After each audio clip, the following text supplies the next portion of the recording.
Chicken roast রান্না করার জন্য এখানে আমি পাকিস্তানি মুরগি নিয়েছি, কেটে আর ধুয়েও নিয়েছি। এখন এখানে তেল নিয়ে নিচ্ছি, আর তেলটা হচ্ছে যে আমি মুরগির মাংসগুলো নিয়েছি সেগুলো ভেজে নিব। এগুলো হালকা করে ভেজে নিলেই হয়ে যাবে। চিকেন রোস্ট আপনারা যে কোনোভাবে পিস করে নিতে পারবেন। যদি মুরগির সাইজটা বড় হয় সেক্ষেত্রে একটু ছোট করেই কেটে নিলে হয়ে যাবে। তো এখানে হচ্ছে আমি হালকা করে ভেজে নিব। আর চিকেন রোস্ট ভাজার সময় অনেক সময় তেলটা ছিটকে আসে, তো অবশ্যই ঢাকনা দিয়ে ঢেকে আপনারা ভেজে নেওয়ার চেষ্টা করবেন, এতে করে তেলটা গায়ে আর ছিটকে আসবে না। একই তেলের ওপর হাফ কাপ পরিমাণ পেঁয়াজ কুচি দিয়েছি। এখন এই পেঁয়াজটা আমি বেরেস্তা করে ভেজে নিয়েছি, আর এখানে অর্ধেকটা উঠিয়ে নিলাম। এখানে গোটা গরম মশলা দিয়েছি আর হাফ কাপ পরিমাণ পেঁয়াজ বাটা দিয়েছি। আমি এটা ব্লেন্ডারে পেস্ট করে নিয়েছি। এরপর লবণ দিয়ে দিচ্ছি স্বাদ মতো। এখন আমি ভালো করে এটা ভেজে নিয়েছি, আর যেন পুড়ে না যায় সেদিকেও খেয়াল রাখতে হবে। এরপর এখানে ধনিয়ার গুঁড়া, জিরার গুঁড়া, হলুদের গুঁড়া, মরিচের গুঁড়ো, সাথে এখানে চিকেন রোস্টের মশলা দিয়েছি 2 টেবিল চামচ পরিমাণে। এখন মশলাটা ভালো করে ভেজে নিয়েছি, আর যেন পুড়ে না যায় সেদিকে খেয়াল রাখতে হবে। এখানে আমি 1/4 কাপের মতো লিকুইড দুধ দিয়েছি। এখন দিয়ে মশলাটা ভালো করে কষিয়ে নিয়েছি। আর এই মশলা কষানোর উপরেও কিন্তু রান্নার টেস্ট ডিপেন্ড করে। আমার হাতের নাগালে টক দই ছিল, এই জন্য এখানে 2 টেবিল চামচ পরিমাণে টক দই দিয়ে দিচ্ছি। যদি টক দই হাতের নাগালে না থাকে সেক্ষেত্রে লিকুইড দুধে হাফ চা চামচ লেবুর রস মিশিয়েও দিয়ে দিতে পারবেন, আর সেটাও কিন্তু টক দইয়ের মতো কাজ করবে। এখন ভেজে রাখা চিকেনগুলো দিয়ে দিয়েছি, দিয়ে এখন মশলার সাথে ভালো করে কষিয়ে নিব।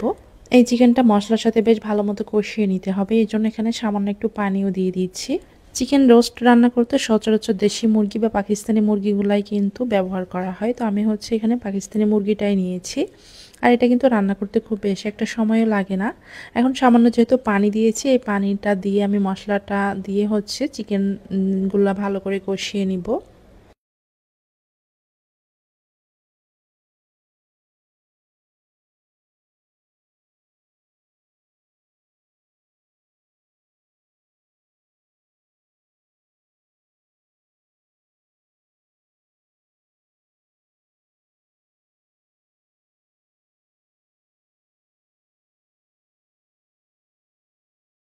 চিকেনটা মশলার সাথে ভালো মতো কষিয়ে নিয়েছি। এরপর যখন দেখবেন মশলাটা পুড়ে পুড়ে যাচ্ছে, তখন এখানে আমি 2 টেবিল চামচ বাদাম বাটা দিয়ে দিচ্ছি।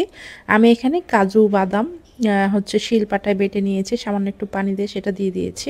বাদাম বাটা দেওয়ার কারণে রোস্টের স্বাদ অনেক গুণে বেড়ে যাবে। আর এখানে নর্মাল পানি দিয়ে দিয়েছি এই মাংসটা সিদ্ধ হওয়ার জন্য। চিকেন রোস্টের ঝোল কেমন রাখবেন সেটার উপর ডিপেন্ড করে এখানে দুধ বা পানি ব্যবহার করতে পারবেন। আমি কিন্তু এখানে ঝাল রোস্ট রান্না করতেছি, এজন্য ঝালও দিয়েছি, মানে শুকনা মরিচের গুঁড়া, সেই সাথে এখানে কিছু কাঁচা মরিচও দিয়ে দিব। ঝোলটা আর একটু ঘন হলে তারপর কিন্তু নামিয়ে নিব, আর নামানোর আগে অবশ্যই লবণটা ঠিকঠাক আছে কিনা চেক করে নিব।